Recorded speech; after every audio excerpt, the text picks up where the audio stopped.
আসসালামু আলাইকুম ওয়া রাহমাতুল্লাহি ওয়া বারাকাতুহু।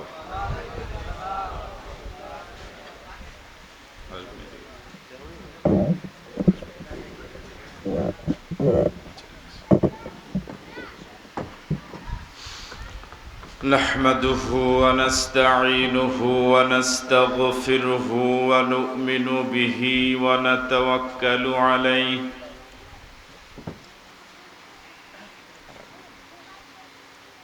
ونعوذ بالله من شرور أنفسنا ومن سيئات أعمالنا من يهده الله فلا مضل له ومن يضلله فلا هادي له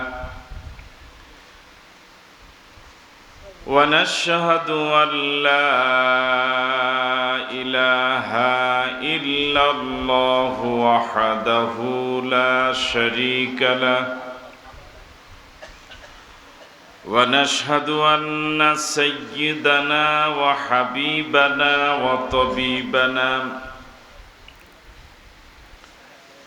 وطبيب قلوبنا ومولانا محمدا عبده ورسوله الذي أرسل رسوله بالحق بشيرا ونذيرا وداعيا إلى الله بإذنه وسراجا منيرا فقد قال الله تعالى في كلامه المجيد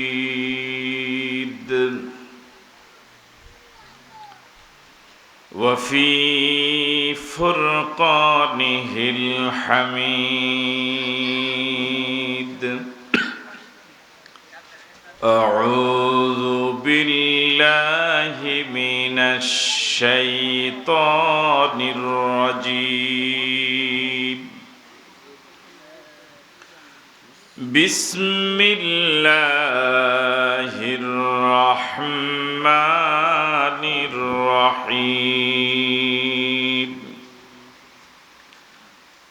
سبح لله ما في السماوات وما في الأرض وهو العزيز الحكيم هو الذي أخرج الذين كفروا من أهل الكتاب من ديارهم لأول الحشر ما ظننتم أن يخرجوا وظنوا أنهم مانعتهم حصونهم من الله فأتاهم الله من حيث لم يحتسبوا وقذف في قلوبهم الرعب يخربون بيوتهم بأيديهم وأيدي المؤمنين فاعتبروا يا أولي الأبصار آمنت بالله.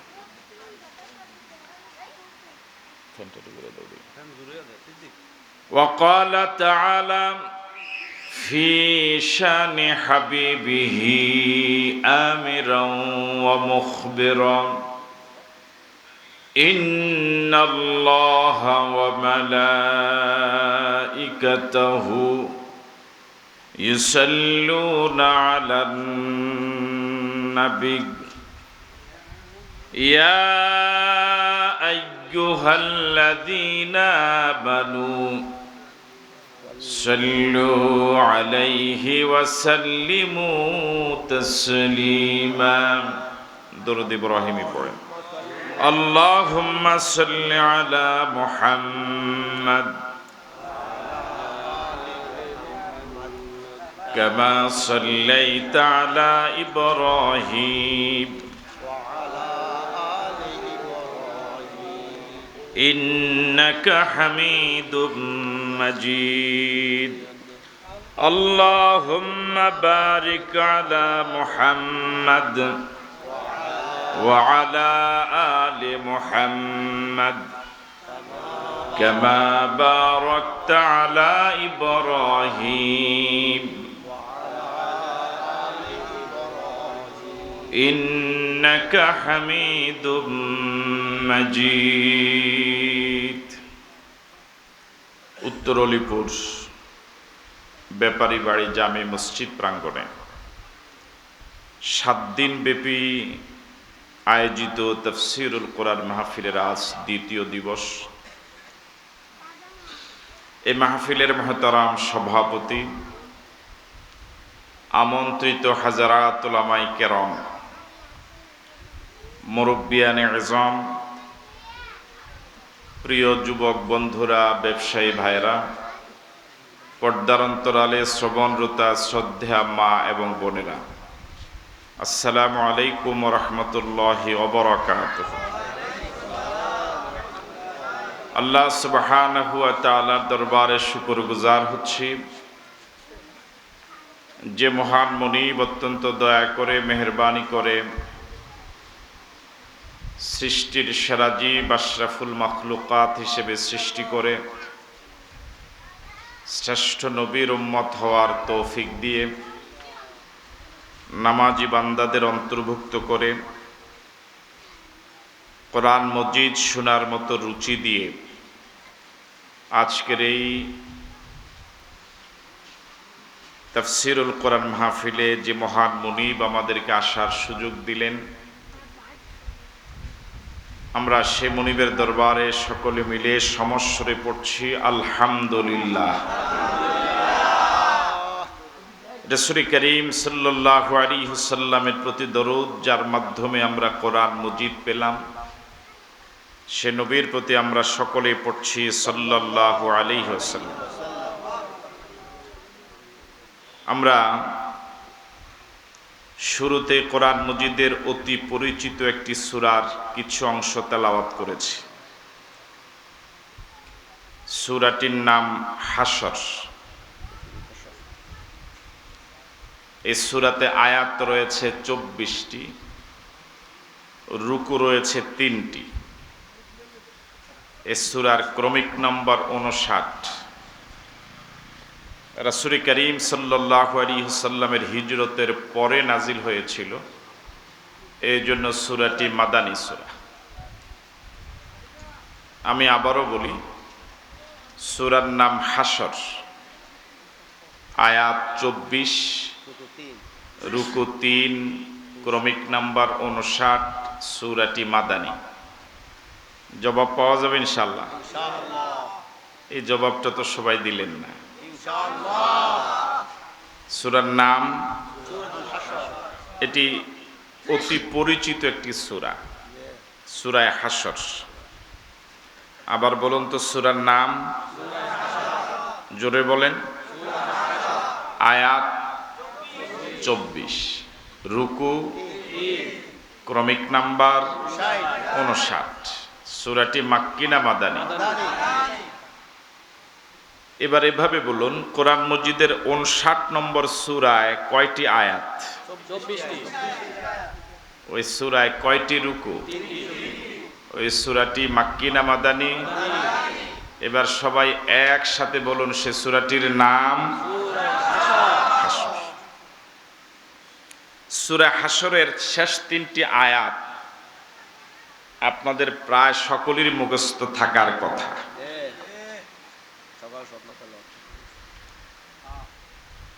আমরা এই সূরা হাশরের শানে নুজুলটি আপনাদেরকে শোনাতে চাই।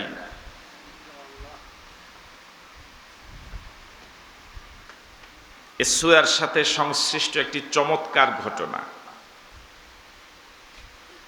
এই সূরার সাথে সংশ্লিষ্ট প্রেক্ষাপট, ব্যাকগ্রাউন্ড,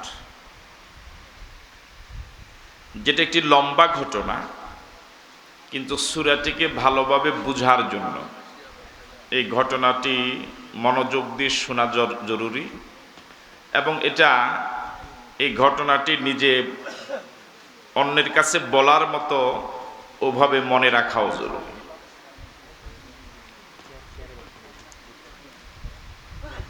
রাসূল করিম সাল্লাল্লাহু আলাইহি ওয়াসাল্লাম মক্কা থেকে মদিনায় যাওয়ার পর, নবুয়ত পাওয়ার পরে তিনি মক্কায় 13 বৎসর দাওয়াতি কাজ করেছিলেন।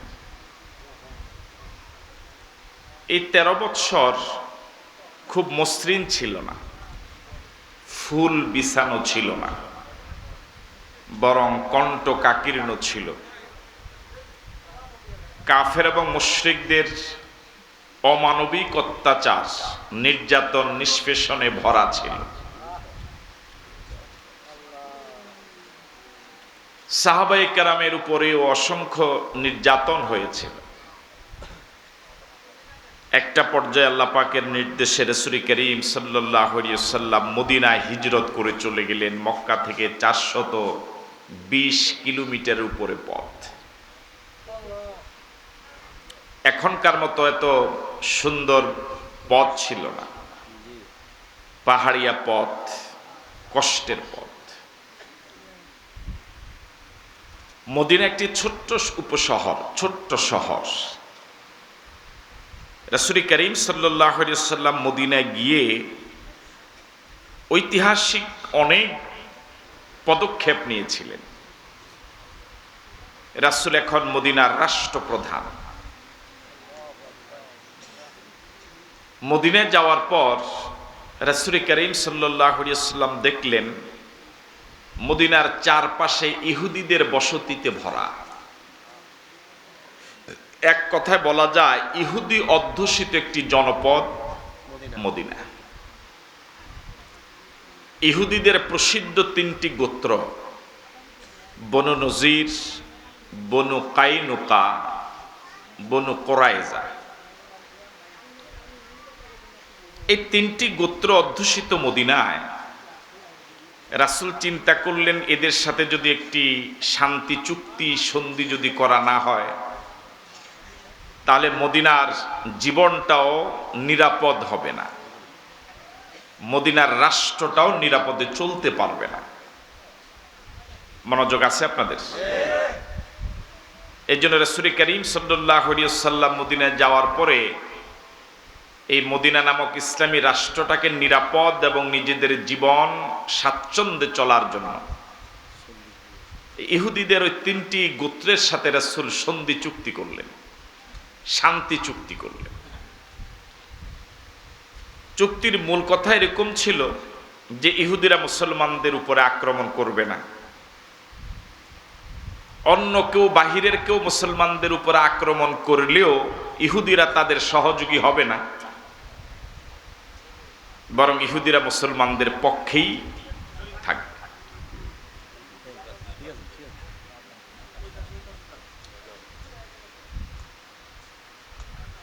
রাসূল করিম সাল্লাল্লাহু আলাইহি ওয়াসাল্লাম ইহুদিদের সাথে চুক্তি করার পরে মোটামুটি কয়েক বছর ভালোই চলতেছিল।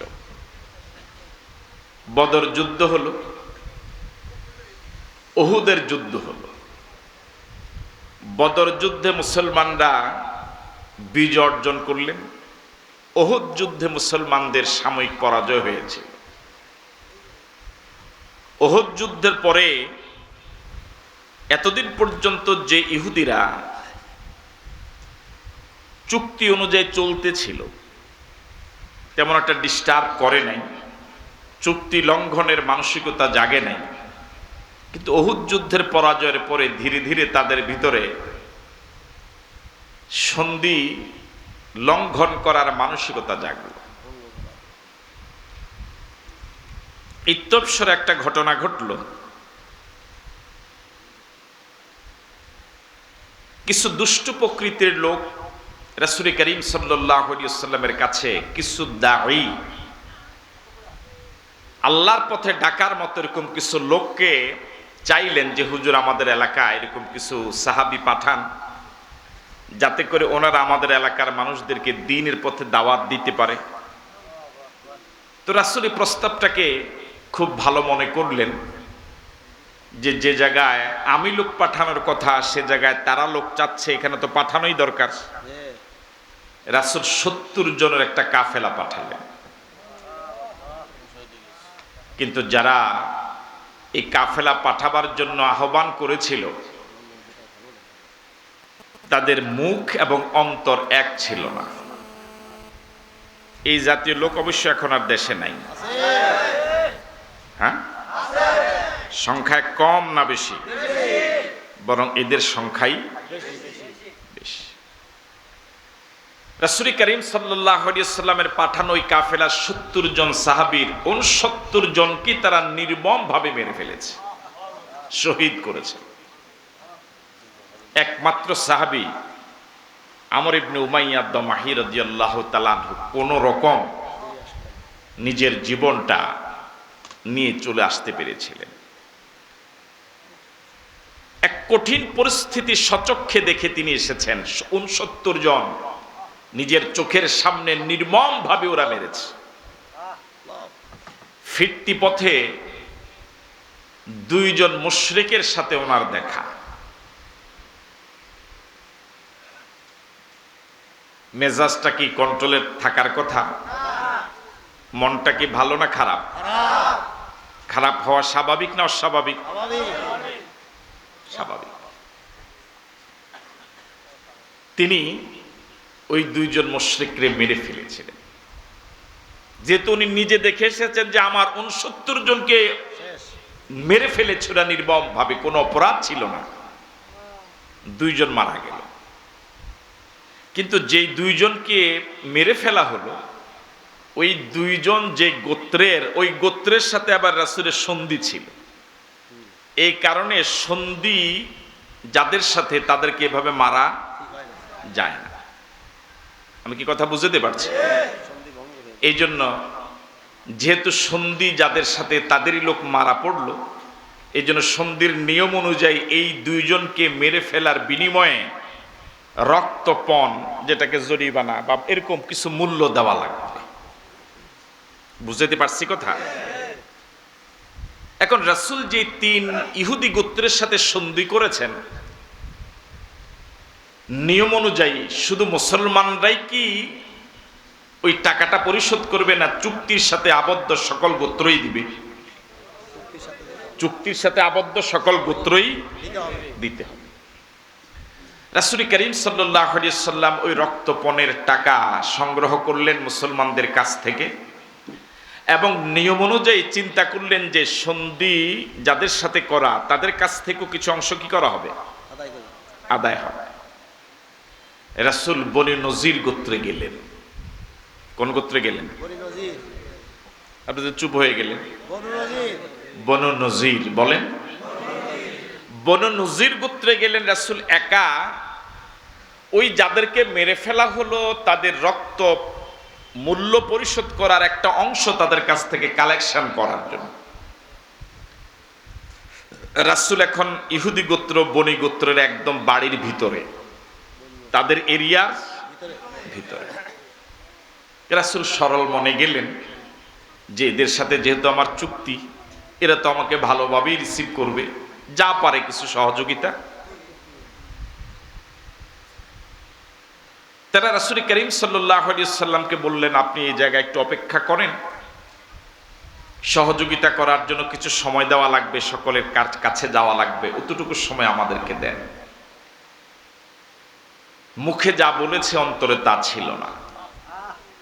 তাদের চিন্তা ছিল রাসূলকে এই জায়গায় বসানো হলো, এমন একটি ঘরের দেয়ালের একদম পাশে রাসূলকে বসালো পরিকল্পিতভাবে, যাতে করে ওই বিল্ডিং এর ছাদ থেকে উপর থেকে একটি বড় পাথর ফেলে দিলে রাসূল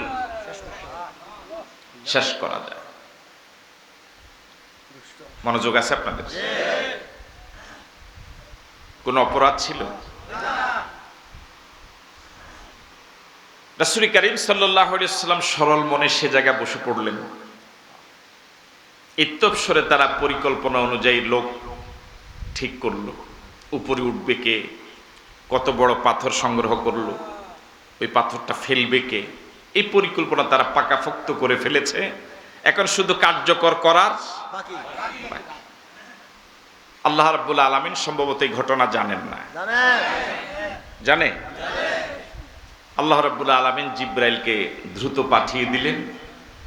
জিব্রাইল আলাইহিস সালাতুস সালাম এসে রাসূল করিম সাল্লাল্লাহু আলাইহি সাল্লামকে তাদের সেই ষড়যন্ত্র, সেই পরিকল্পনা ফাঁস করে দিলেন।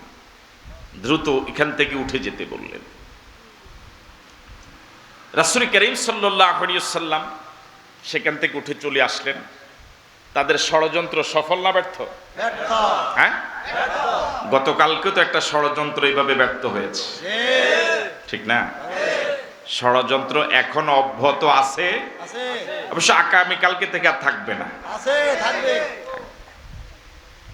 এই জন্য সব সময়, এখন তো আর আমাদের কাছে জিবরাইল আসবে না, এখন নিজেরাই সচেতন থাকা লাগবে, সতর্ক থাকা লাগবে। রাসূল করিম সাল্লাল্লাহু আলাইহি সাল্লাম সেখান থেকে উঠে এসে সিদ্ধান্ত দিলেন ইহুদি গোত্র বনু নজিরকে 10 দিন সময় দিলেন। কয়দিন?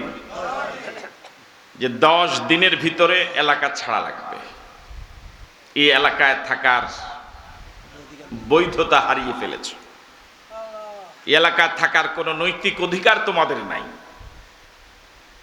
যে আল্লাহর নবীকে যারা হত্যা করার পরিকল্পনা নেয়,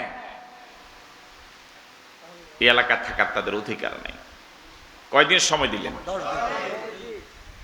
এবং বললেন 10 দিনের ভিতরে যদি এলাকা না ছাড়ো তাহলে তলোয়ার দিয়ে ফয়সালা হবে।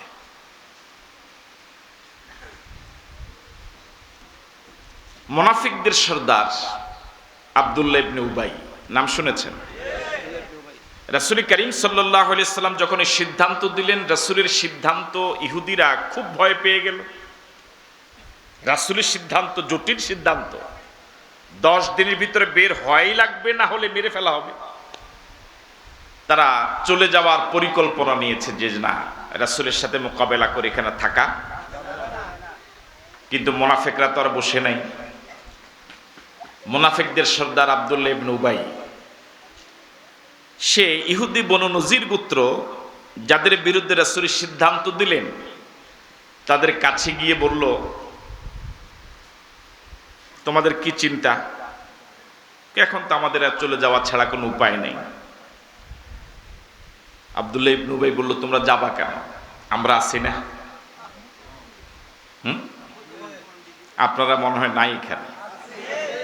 সে বলল, তোমরা যাবা কেন? আমরা আছি না? আমরা থাকতে যদি তোমরা চলে যাও তাহলে আমরা কোন কাজে? আর তোমাদের বিপদের সময় যদি তোমাদের পাশে না থাকি তাহলে কোন দিনের জন্য আর আমরা? এরকম কিছু বলার লোক তো এখনো সমাজে আছে। হ্যাঁ, তোমার বিপদের দিনে পাশে থাকার তো দূরের কথা, তোমার খবরও নিবে না, পালাইয়া যাবে।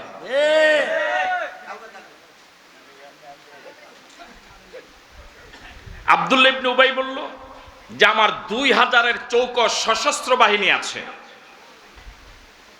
তোমাদেরকে যদি বের করে দেওয়া হয় আমরা তোমাদের সাথে বের হয়ে যাব। কি মায়া! হ্যাঁ, আর তোমাদের সাথে যদি লড়াই হয় আমরা তোমাদের সাথে লড়াই করব। 10 দিন পার হয়ে গেল। ইহুদিরা যাও প্রথম সিদ্ধান্ত নিয়েছিল চলে যাবে, এখন এই মুনাফিকদের ষড়যন্ত্রের কারণে, বাতাস মার্কা সাহসের কারণে তারা এখন ঘুরে দাঁড়ালো যে না, আমরা যাব না।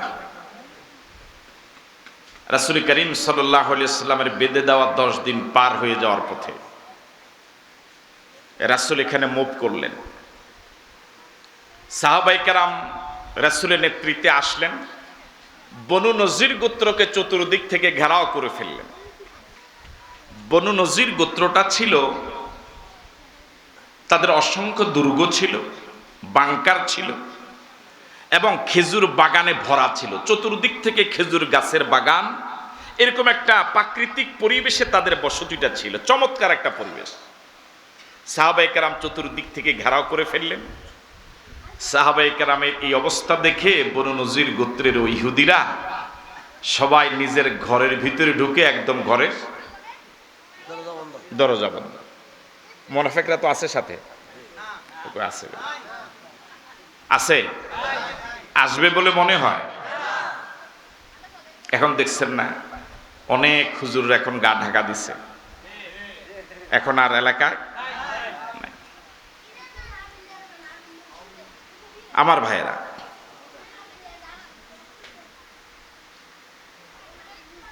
শেষ পর্যন্ত রাসূল করিম সাল্লাল্লাহু আলাইহি ওয়াসাল্লাম এর সাথে থাকা সাহাবায়ে কেরাম তাদের যে খেজুরের বাগানগুলো ছিল এই বাগানের গাছ কাটা শুরু করলেন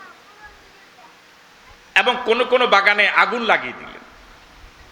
এখন তারা যখন দেখলো ঘরের ভিতর থেকে যে আমাদের হাতের গাছ লাগানো গাছগুলো আমাদের চোখের সামনে বাগানগুলো সব আগুনে জ্বলছে, একটু পরেই তো বাগান শেষ হয়ে যাওয়ার পরেই ঘরে আক্রমণ হবে, সুতরাং তারা সারেন্ডার করলো।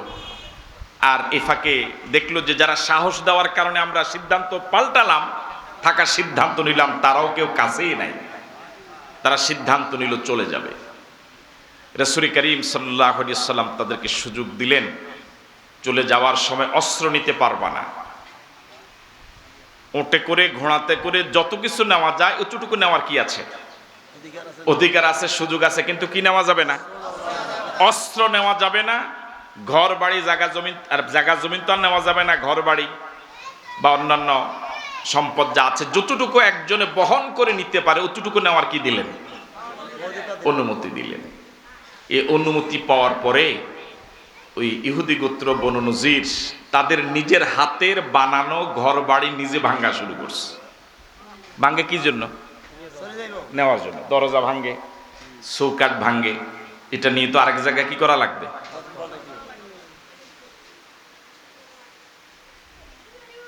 শেষ পর্যন্ত তারা এখান থেকে চলে গেল। তারা কেউ গেল সিরিয়ায়, কেউ গেল খায়বরে। কয় জায়গায় গেল? কেউ গেল সিরিয়ায়, কেউ গেল খায়বরে। এখন ইহুদি গোত্র বনু নজির তারা কারা? তারা হযরত হারুন আলাইহিস সালাতু ওয়াস সালামের বংশধর। ইহুদি যারা না, বনু নজিরটা, বনু নজির হযরত হারুনের বংশধর, আর সবাই তো হযরত মুসা আলাইহিস সালাতু ওয়াস সালামের ওভাবে। তাদের মূল বসতি ছিল কিন্তু সিরিয়ায়। কোন জায়গায়?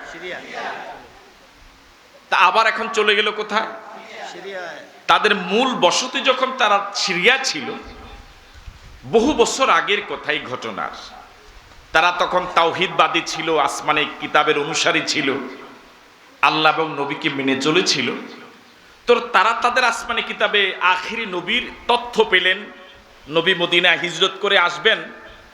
তাদের নিয়তটা প্রথমে খুব ভালো ছিল, তারা সিরিয়া থেকে হিজরত করে মদিনায় এসেছেন এই আশায় যে আখিরি নবী মদিনায় হিজরত করবেন, নবীর সাথে দেখা করার কি পাওয়া যাবে। নিয়তটা ভালো ছিল না, কিন্তু আসার পরে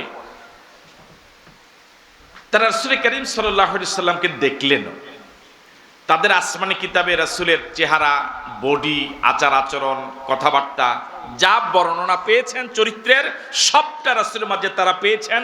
তারা নিশ্চিত হয়েছেন যে ইনি কি আখিরি নবী।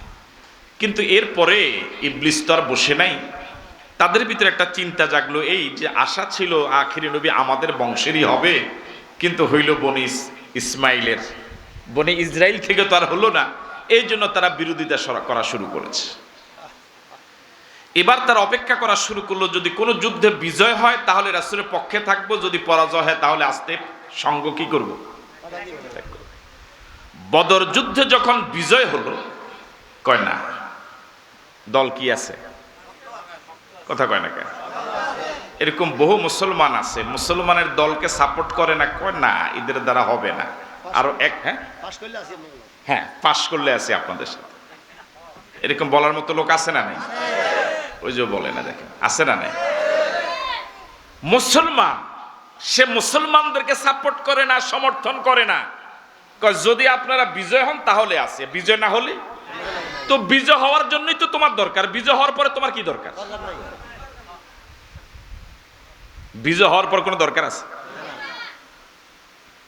এই জন্য মুসলমানরা, মুসলমানদের সমর্থন না পাওয়ার কারণে প্রকৃত অবস্থা মুসলমানদের শক্তি এখনো সেভাবে প্রকাশিত। এই ইহুদিদের চিন্তা হলো,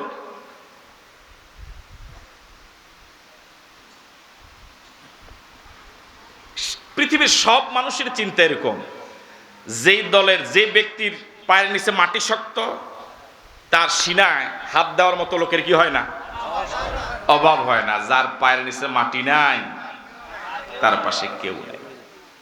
বিদেশ থেকে আসার পরে দেখবেন তার পিছনে ঘুরঘুর করার মতো লোকের অভাব নাই। সে বাজার থেকে বাড়িতে অল্প একটু বাড়ি, বাজার থেকে মাত্র এই 5 মিনিটের রাস্তায়, এরপরও রিক্সাওয়ালার অভাব হয় না। হ্যাঁ, তার ব্যাগ পার করার মতো লোকের অভাব হয় না। কিন্তু 1-2 মাস পরে যখন আস্তে জমানো টাকা সব শেষ হয়ে যাওয়ার পথে, এখন যদি বাজারে ব্যাগ পার করার জন্য কাউকে ডাকে, আব্দুল সালাম একটু ব্যাগ ডালো, আমার বেজাল আছে। হ্যাঁ,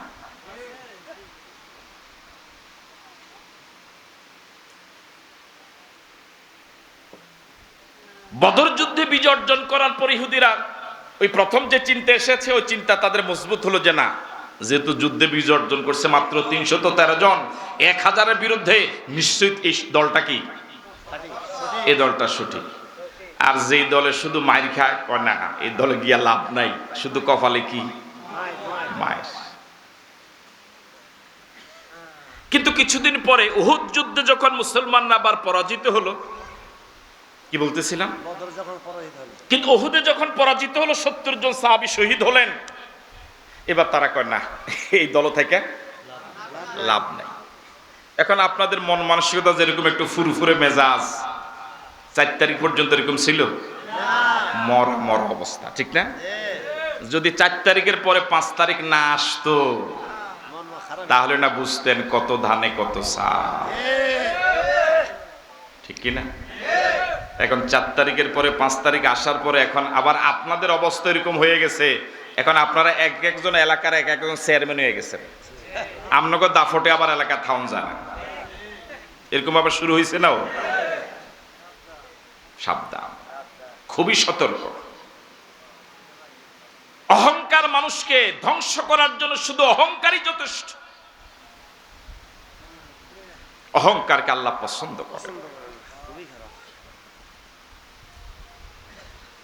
এখন উহুদ যুদ্ধে পরাজয়ের পরে ইহুদিরা আবার পাল্টাই গেছে। এই ঘটনা থেকে আমরা কি শিখলাম? জয় পরাজয় দিয়ে আমি কোনো দলকে সাপোর্ট করব না, বরং কোরআন হাদিস দিয়ে আমি দলকে সাপোর্ট করব। আমি কি কথা বুঝাইতে পারলাম? জয় হইলে আসি, না হলে নাই, এটা সঠিক রাস্তা নয়। আমার সঠিক রাস্তা হলো কোরআন সুন্নাহ অনুযায়ী যে দল চলে, এটা যদি পরাজিত হয়, যদি মাইরও খায়, আমি সেই দলের পক্ষে আছি। আর যে দল কোরআন সুন্নাহ অনুযায়ী চলে না,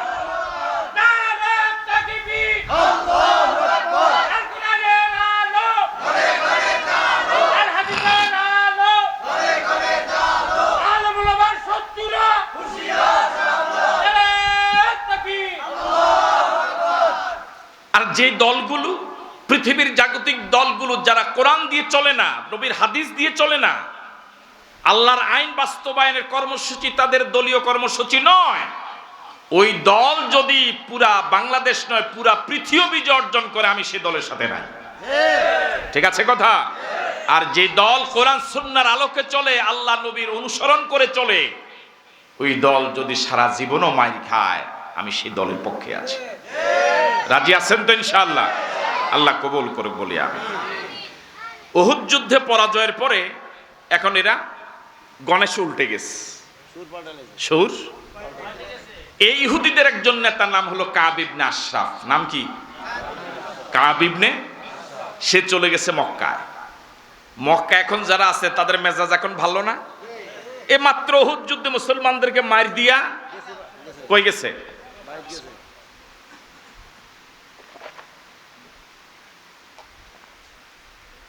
এই মাত্র উহুদ যুদ্ধে মুসলমানদেরকে মার দিয়া কই গেল? এখন তাদের সাথে লাগে কে? আমনগো মানসিকতা এখন যেরকম, এই ফাঁকে গেল কাব ইবনে আশরাফ, ইহুদিদের নেতা। সে 40 জনের গ্রুপ লিডার। কয়জন নিয়ে গেছে? 40 জন নিয়া মক্কার তখনকার নেতা আবু সুফিয়ান, যিনি তখনও মুসলমান হয়নি, ওই নেতাদের সাথে পরামর্শ করলো যে এই সুযোগ, বুঝেন নাই, যে মাইকটা তোমরা মদিনা দিয়ে আসছো উহুদে, এখন যদি সাথে সাথে আরেকটা কি দেওয়া যায়, মার দেওয়া যায়, তাহলে এই মাজা আর জীবনে। আমার এই বাংলা কথাটা কি বুঝেননি আপনারা?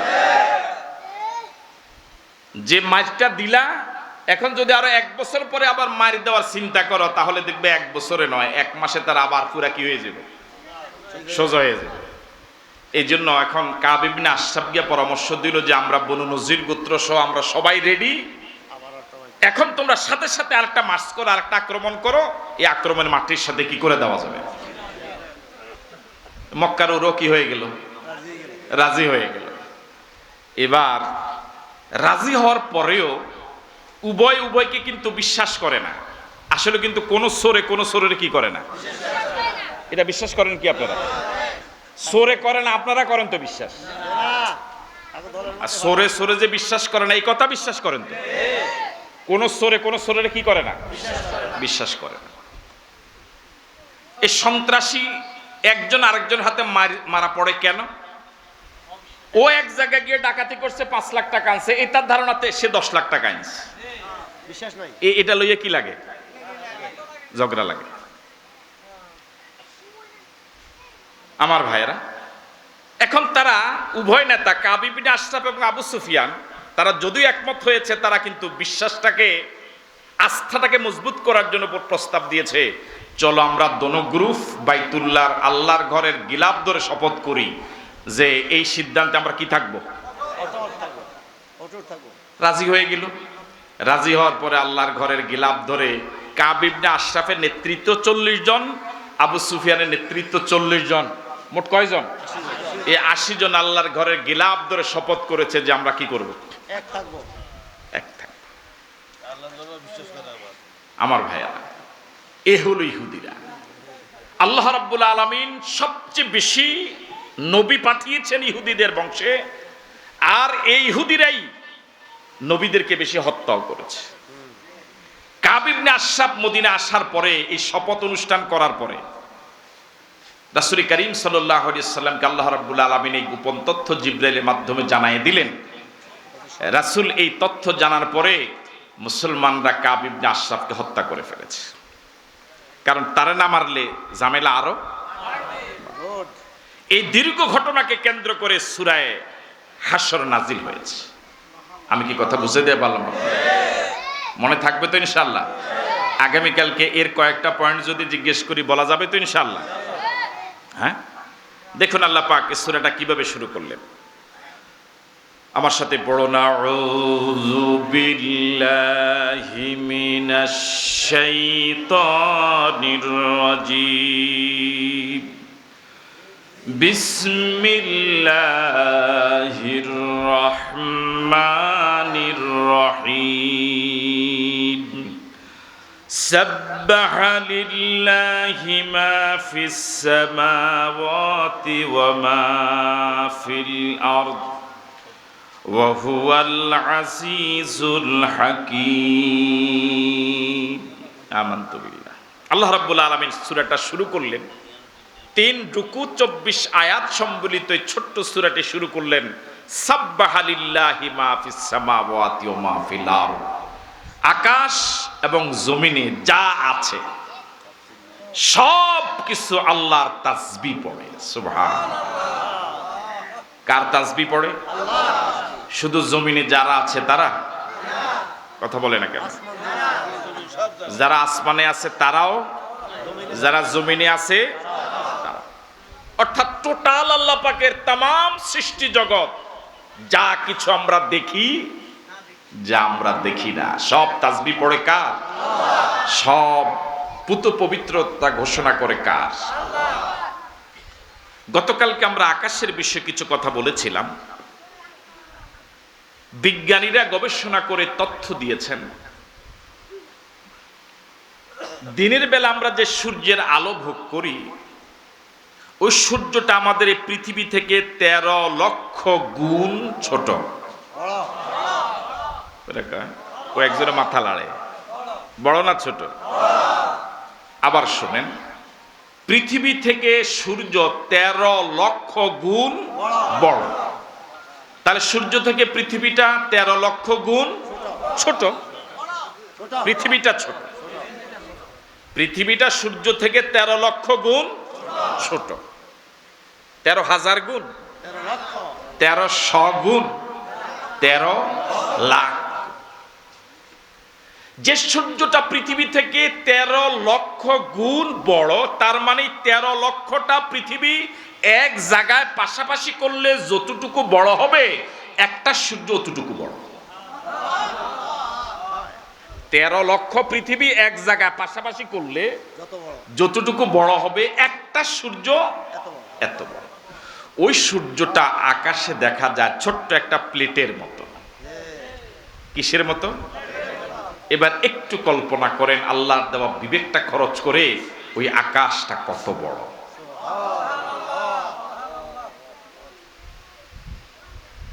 আল্লাহ রাব্বুল আলামিনের ওই বিশাল আকাশ, বিজ্ঞানীরা গবেষণা করে মহাকাশের তথ্য যা দিলেন, আকাশে এরকম অসংখ্য গ্রহ রয়েছে যে গ্রহগুলো পৃথিবী থেকে 13 লক্ষ গুণ বড়, সূর্য থেকে অনেক অনেক বড়। সূর্য থেকে আরো বড় অনেক গ্রহ রয়েছে। বিজ্ঞানীরা তথ্য দিলেন মহাশূন্যে ঘূর্ণায়মান অনেকগুলো ব্ল্যাক হোল রয়েছে, যার বাংলা হলো অন্ধকার কূপ। 13 লক্ষ গুণ বড় যে সূর্যটা, ওই সূর্যটা ব্ল্যাক হোলের মুখে পড়ে গেলে বড় সাইজের বোয়াল মাছে ছোট্ট একটা মাছ যেভাবে, বড় একটা সাইজের তিমি মাছের পেটে ছোট্ট একটা কাসকি মাছ যেভাবে ঢুকে যায়, এরকম ওই ব্ল্যাক হোলের ভিতরে হাজার হাজার সূর্য এভাবে ঢুকে যেতে পারে। আল্লাহ পাকের বিশাল সৃষ্টি, এক আকাশ থেকে আরেক আকাশ 500 বছরের রাস্তা। এই মহাশূন্য আমরা যতটুকু দেখি, ওয়া কুল্লুন ফি ফালাকি ইয়াসবাহুন, এই মহাশূন্য আল্লাহর সেই গ্রহ উপগ্রহগুলো সব নিজ নিজ কক্ষপথে ঘুরে বেড়ায়। আকাশে আরো কত সৃষ্টি রয়েছে মানুষের অজানা,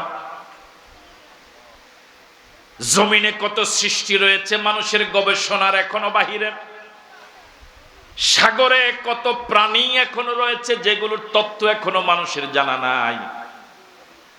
পৃথিবীতে এরকম অনেক জায়গা এখনো আছে, এই অত্যাধুনিক যুগ আছে যে জায়গায় যাওয়ার মতো এখনো কোনো যন্ত্র আবিষ্কার হয় নাই। এই অত্যাধুনিক যুগেও এরকম অরণ্য রয়েছে যেখানে আগুন লাগলে পরে কে আগুন লাগায় কেউ জানে না, আগুন লাগলে পরে ওখানে পানি দেওয়ার কোনো ব্যবস্থা। আল্লাহ পাকের সৃষ্টিটা কত বড়। সূর্য থেকে পৃথিবীটা 13 লক্ষ গুণ ছোট। পৃথিবীটা, ওই পৃথিবীর ছোট্ট একটা দেশ হলো বাংলাদেশ। ওই বাংলাদেশের ছোট্ট একটা জেলার নাম হলো চাঁদপুর। চাঁদপুরের একটা উপজেলার নাম হলো হাজীগঞ্জ। হাজীগঞ্জের অসংখ্য ইউনিয়ন, অনেক গ্রাম। ইউনিয়ন কয়টা? 14টা না 12টা? 12টা। অনেকগুলো ইউনিয়ন, অসংখ্য গ্রাম, এর মাঝে ছোট্ট একটা গ্রাম হলো অলিপুর। অলিপুরটার অনেক বাড়ি। আমরা এখানে যারা আছে নিজ গ্রাম অলিপুরের সব বাড়িতে গেছি, সব বাড়ি চিনি, এরকম মানুষ এখানে নাই। সব বাড়ি চিনেন আপনি? সব বাড়িতে গেছেন? একজন পাওয়া গেছে, আল্লাহর বান্দা। এই ছোট্ট একটা গ্রাম অলিপুরের ব্যাপারী বাড়ির গিয়াসউদ্দিন, হ্যাঁ এটা আসলে ভালো মানুষ। ছোট্ট একটা বাড়ি, ওই বাড়ির অসংখ্য আল্লাহর বান্দা, নারী পুরুষ অনেক লোক। এর মাঝে আমি একজন আব্দুস সালাম। আল্লাহ পাক বোঝাচ্ছেন, বান্দা আমার তামাম পৃথিবীর, আমার তামাম সৃষ্টি জগতের তুলনায় তুমি একটু নিজেকে কল্পনা করো, নিজেকে চিন্তা করো। আমার ওই বিশাল বিশাল সৃষ্টিগুলো কারো শুকরিয়া আদায় করে না, কারো প্রশংসা করে না, কারো তাসবিহ পড়ে না। সবাই আমার ইচ্ছা অনিচ্ছা আমার তাসবিহ পড়ে। তুমি এত ছোট্ট ক্ষুদ্র প্রাণী, তুমি আমার কি পরিমাণ তাসবিহ পড়া দরকার।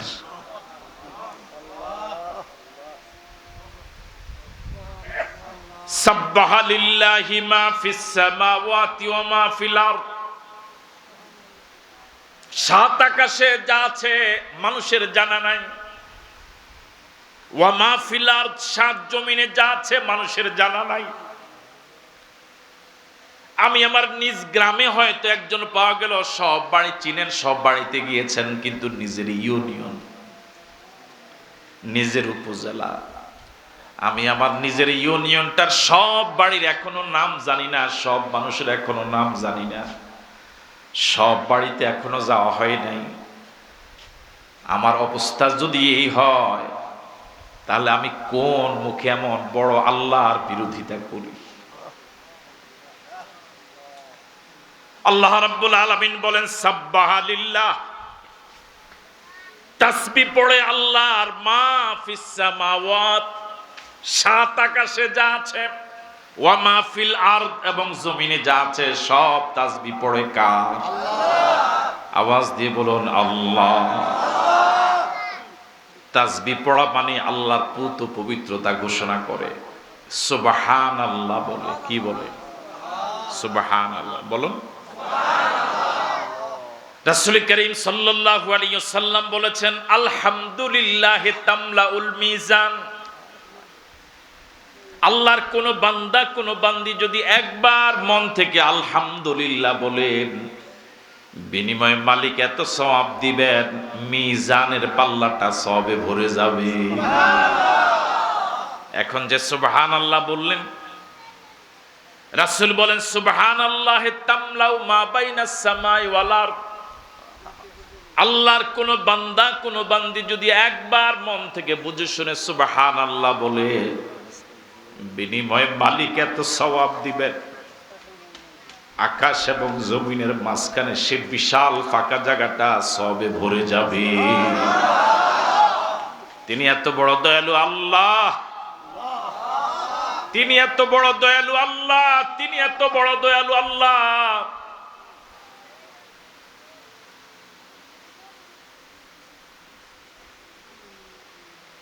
আমরা যে সকল যানবাহনে চলি, এই উদাহরণটা আমি প্রায় দিয়ে থাকি। যানবাহনগুলোর স্টেশনে ভাড়া নির্ধারিত আছে। হাজীগঞ্জ থেকে চাঁদপুর পর্যন্ত বাসের ভাড়া নির্ধারিত। কৈয়ারফুল থেকে আপনার অলিপুর পর্যন্ত একটা অটোর সিএনজির ভাড়া কত, এটাও নির্ধারিত। যদি 50 টাকা হয় আপনার কৈয়ারফুল থেকে দক্ষিণ অলিপুর পর্যন্ত, পৃথিবীর কোন ধনী 50 টাকার ভাড়ার বিনিময়ে কোনোদিন 100 টাকা দেয় না, দেয়? বরং 50 টাকা থেকেও কম দিতে চায়। জোরে কর না। 6 ঘন্টা কাজ করে যে শ্রমিক, শ্রমজীবী মানুষ, খেটে খাওয়া মানুষ, মাঠে যারা কাজ করে, 600 টাকা যদি রোজ হয়, যত জনদরদি মানুষ হোক, যত উদার মনা মানুষ হোক, যত ধনী মানুষ হোক, 600 টাকার লেবারকে কেউ কোনোদিন 700 টাকা দেয় না। 600 টাকা থেকে কম দিতে চায়, তার কাজে অনেক ত্রুটি বিচ্যুতি খুঁজে বের করে, তাকে এভাবে বুঝায় যে তোরে 600 টাকা দিছি, এটাই তোরে বেশি দিছি। ঠিক না? দুনিয়ার মানুষ মানুষকে বেশি দেয় না, বেশি তো দেয় না, মানুষের প্রাপ্য অধিকারটাও দেয় না। আমি নাগরিক হিসেবে, বাংলাদেশের নাগরিক হিসেবে, এই দেশে হিন্দু হোক, বৌদ্ধ হোক, খ্রিস্টান হোক, এই দেশে যারাই জন্মগ্রহণ করে, এই দেশের সবাই গর্বিত নাগরিক। ঠিক কিনা? আর রাষ্ট্রের সংবিধান অনুযায়ী প্রত্যেকটা নাগরিক তার নাগরিক অধিকার পাওয়ার কথা। সংবিধান অনুযায়ী রাষ্ট্রের সব নাগরিক সমান। কিন্তু দুর্ভাগ্যজনক হলেও সত্য, এই দেশে জন্মগ্রহণ করার পরেও হাজার হাজার নয়, লক্ষ লক্ষ নয়, কোটি কোটি মুসলমান বিগত 15-16 বছর পর্যন্ত তাদের প্রাপ্য অধিকার থেকে অনেক বঞ্চিত হয়েছিল। বেশি দেওয়া তো দূরের কথা, প্রাপ্য অধিকারটাও, সমান অধিকারটাও, প্রাপ্য ন্যায্য অধিকারটা থেকেও বঞ্চিত করা হয়েছে। ঠিক নয়? আপনি যত বড় অপরাধ করেন না কেন, আপনার জন্য আদালত রয়েছে। আদালতে আপনার বিরুদ্ধে মামলা হতে পারে। মামলা হওয়ার পর আপনার বিরুদ্ধে যেই আদালতে মামলাটা হলো তার সাক্ষীর উপর ভিত্তি করে বাস্তব ভিত্তিতে আপনার জন্য জরিমানা হতে পারে, সীমিত মেয়াদে আপনার জন্য জেল হতে পারে, সারা জীবনের জন্য যাবজ্জীবন কারাদণ্ড রায় হতে পারে, নিরপরাধ হলে বেকসুর খালাস হতে পারে। আর যদি চূড়ান্ত অপরাধী হয় এরকম অপরাধও তো হতে পারে যে আপনার চূড়ান্ত পর্যায়ে ফাঁসি হতে পারে। ঠিক নয় কি? কেউ যদি অপরাধ করে থাকে তার এই শাস্তিগুলোর জন্য সে প্রস্তুত থাকা দরকার, এটি তার জন্য ইনসাফ। কিন্তু একজন নিরপরাধ মানুষ, আপনার বিরুদ্ধে কোনো মামলা কোনো আদালতে হলো না, কেউ আপনার বিরুদ্ধে মামলা দিল না, আপনাকে ধরে নিয়ে যাওয়া হলো, কে নিল তাও জানে না, কোথায় রাখলো তাও জানে না, আপনার বিরুদ্ধে কোনো মামলা নাই, কোনো সাক্ষী নাই, কোন অপরাধের জন্য কোনো মানুষ আপনার বিরুদ্ধে কেউ মামলা কোনোদিন দিল না। আপনাকে এমন একটা বদ্ধ ঘরে রাখা হলো যেটা হলো জীবন্ত মানুষের কবর। মানুষ মরে গেলে পরে মাটিতে কবর করে মাটি খুঁড়ে তাকে দাফন করা হয়। যতটুকু জায়গা অতটুকু জায়গা জীবন্ত মানুষকে দুনিয়াতে রাখা হয়, যার নাম আয়নাঘর। যার নাম কি? আয়নাঘর। কত নিষ্ঠুর! একটা জীবিত মানুষের জন্য জীবন্ত মানুষের কবর, যার নাম আয়নাঘর। অতটুকু জায়গা, যতটুকু জায়গা কবরের জন্য, ডানে বামে কোনো দরজা জানালা নাই, চোখ বন্ধ করে মাসের পর মাস রাখা, সারাদিন পর্যাপ্ত খাওয়া তো দূরের কথা, এক বেলা এমন পচা দুর্গন্ধযুক্ত বাজে কিছু খাওয়া দেওয়া হয় যেটা পৃথিবীর কোনো পশু খেতে চাইবে না।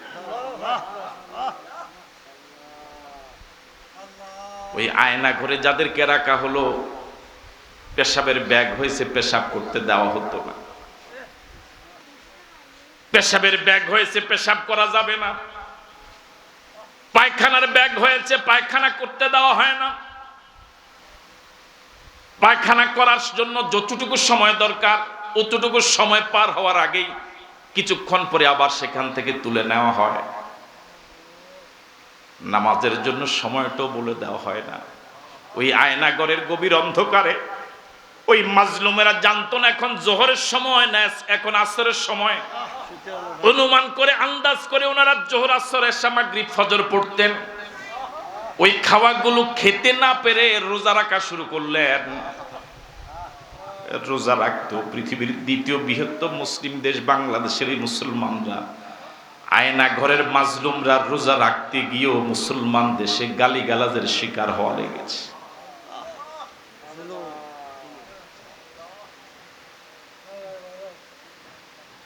আট 9 বছর 10 বছর পর্যন্ত লোকগুলো এখানে ছিল। পৃথিবীর কোন আলো বাতাস তার 8-10 বছর দেখে নাই। তার স্ত্রী জানে না আমার স্বামীটা জীবিত না মরা, মা জানে না আমার ছেলেটা জীবিত না মরা, সন্তান জানে না আমার বাবাটা জীবিত না মরা। এর মাঝে একজনের স্ত্রী 10 বছর পরে স্বামী মাত্র কয়েকদিন আগে বের হলো। 9 বছর পর্যন্ত স্বামীর জন্য অপেক্ষা করেছে। আর কয়দিন অপেক্ষা করা যায়? সিদ্ধান্ত নিয়েছেন, নিশ্চিত হয়েছেন স্বামী আর জীবিত নাই, আর ফিরে আসবে না। তিনি অন্য জায়গায় বিয়ে বসে ফেলেছেন।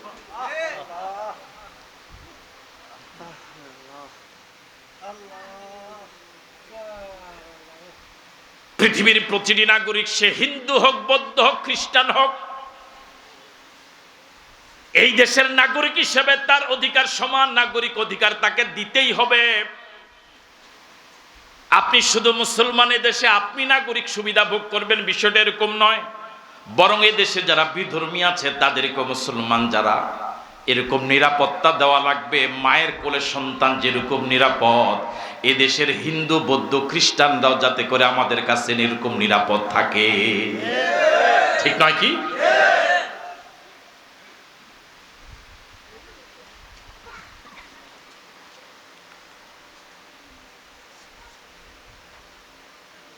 আল্লাহ রাব্বুল আলামিন বলেন, সামা ফিস সামাওয়াতি ওয়া মা ফিল আরদ, আকাশ এবং জমিনে যা আছে, কত মাখলুকাত আছে, কারোই জানা নাই।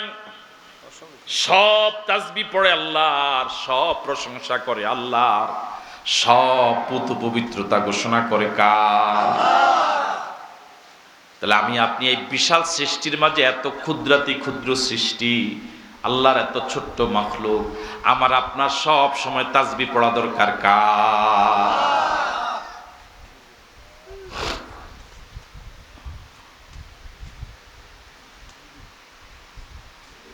আল্লাহ রাব্বুল আলামিন কোরআন মজিদের এক আয়াতে বলেন, আফাগায়রা দীনিল্লাহি ইয়াবগুন ওয়া লাহু আসলামা মান ফিস সামাওয়াতি ওয়াল আরদ তাওআন ওয়া কারহা ওয়া ইলাইহি ইউরজাউন। ও পৃথিবীর মানুষেরা, এক ফোঁটা পানি দিয়ে এত চমৎকার সৃষ্টির সারা জীব করে পাঠালাম, চোখ দিলাম, হাত দিলাম, পাও দিলাম, মেমোরি দিলাম, কিডনি দিলাম, হার্ট দিলাম, বাল্ব দিলাম, মাথার তালু থেকে পায়ের তালু পর্যন্ত কোটি কোটি টাকার সম্পদ দিলাম, সৃষ্টির সেরা জীব আশরাফুল মাখলুকাতের মর্যাদা দিলাম। দুনিয়াতে যাওয়ার পর আমি আল্লাহকে বেমালুম ভুলে যাও, অথচ আকাশ এবং জমিনে যা আছে, ইচ্ছাই হোক অনিচ্ছাই হোক, সব গোলামি করে কার? সব তাসবিহ পড়ে কার? সব আইন মানে কার? যে সূর্যটা পৃথিবী থেকে 13 লক্ষ গুণ বড়, এত বিশাল সূর্য কার আইন মানে? আরো জোরে বলেন, কার আইন মানে? কোটি কোটি বৎসর পর্যন্ত পূর্ব আকাশে উদিত হয়, পশ্চিম আকাশে অস্ত যায়। কোনো দিন কোনো সময়ের জন্য, বৎসরে 2-1 দিনের জন্য এদিক সেদিক হলো না, বোঝা গেল এর পিছনে একজন কারিগর আছে, তিনি আর কেউ নন, তিনি হলেন আল্লাহ।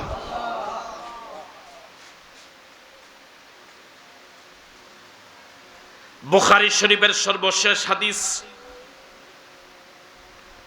আসাহুল কুতুব বাদা কিতাবিল্লাহি হুয়া সহিহুল বুখারী। আল্লাহর কালাম কোরআন মজিদের পরে এই পৃথিবীতে সবচেয়ে দামি কিতাবের নাম হলো বুখারী, সবচেয়ে সহি কিতাবের নাম হলো বুখারী। ওই বুখারী শরীফের সর্বশেষ হাদিস,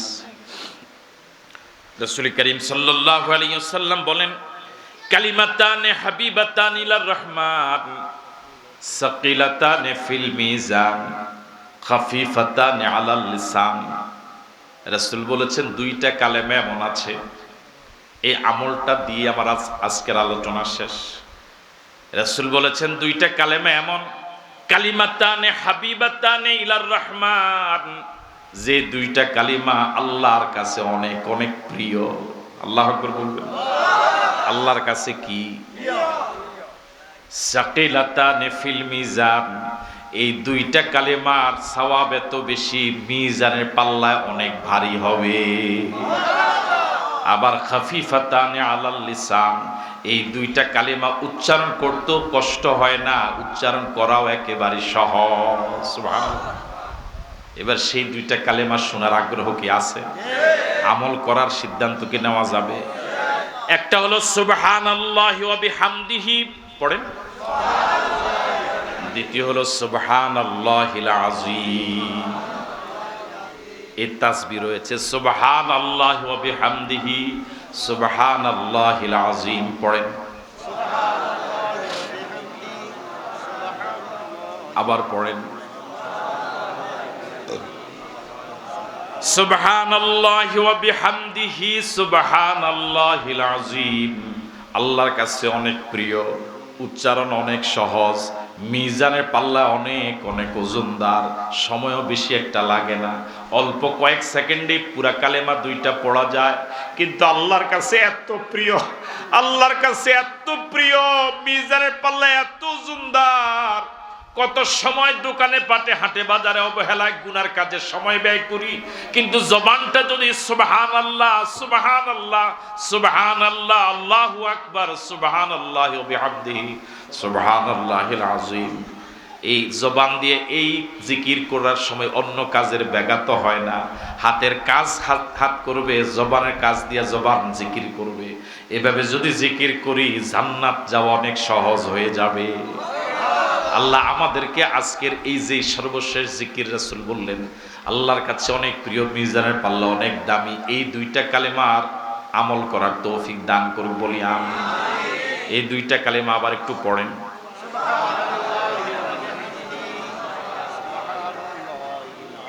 ইনশাআল্লাহ আল্লাহ পাক আমাদেরকে আমল করার তৌফিক দান করুক। আজকের আলোচনা এখানেই শেষ। আগামীকাল ইনশাআল্লাহ, গতকালকে তো আমরা আপনাদেরকে বলেছিলাম, আজকে আরেকটি বিষয় বলতে চাই। মাগরিবের পরপর যদি শুরু করা যায় তাহলে এখানে কিছুটা সময় বরকত হয়। মাত্র তো আর 5 দিন।